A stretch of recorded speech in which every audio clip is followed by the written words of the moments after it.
La capital del Bages programa prop d'una cinquantena d'actes per commemorar el Dia Internacional de les Dones el proper 8 de març, amb el suport d'entitats, col·lectius i associacions de veïns per la ciutat i que es recullen en un tríptic digital conjunt. El consistori, a través del Servei d'Atenció i Informació a la Dona i amb la col·laboració del Consell Municipal de la Dona, organitza un any més aquesta campanya que enguany té com a lema la sororitat, un agermanament que reforça la unió i el suport entre dones. I no és una campanya que no només es dirigeix a un dia a l'any, sinó que és una campanya que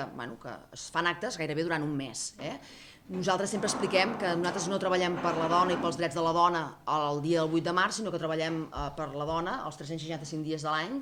en tots els àmbits de la vida, l'àmbit laboral, familiar, etc. Llavors aquesta campanya vol ser una mostra d'aquesta feina que es fa durant tot l'any. Mireu, tenim unes 50 entitats que participen en tots els actes que es fan amb la campanya del 8 de març. Vull dir que cada vegada anem veient que cada vegada se sumen més campanyes i més campanyes i més entitats dintre d'aquesta jornada del 8 de març i estem molt satisfetes. El lema que hem escollit aquest any,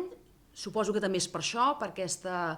gran participació que cada vegada tenim més i que cada vegada hi ha més consciència del feminisme, és la sororitat. La campanya té un doble objectiu. Per una banda, posar en valor la força de les dones juntes per lluitar contra el patriarcat i per l'altra, sensibilitzar i reivindicar les desigualtats de gènere que encara existeixen a la nostra societat. A banda dels actes més tradicionals, com el llaç lila a la façana de l'edifici consistorial, que es penjarà el dia 8 de març i es mantindrà fins al dia 10, o de l'acte institucional al Saló de Sessions de l'Ajuntament, que es farà el dia 10 a la tarda i que comptarà amb una breu adaptació de l'obra teatral Indòmita, també es farà el segon itinerari dramatitzat pels carrers de Manresa, amb el títol Les dones també hi érem.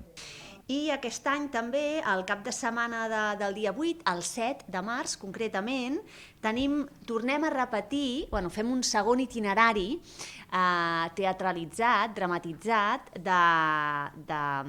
que passa que es diu Les dones també hi érem, i l'any passat el vam fer, va anar molt bé, molt bé. La novetat d'aquest any és que és un itinerari diferent, és a dir, que és nou.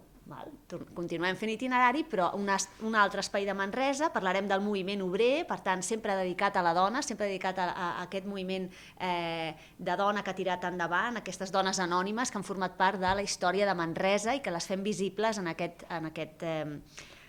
itinerari dramatitzat. A banda, com a actes destacats, es remarca la implicació de la feminista davant dels jutjats de Manresa, entre altres.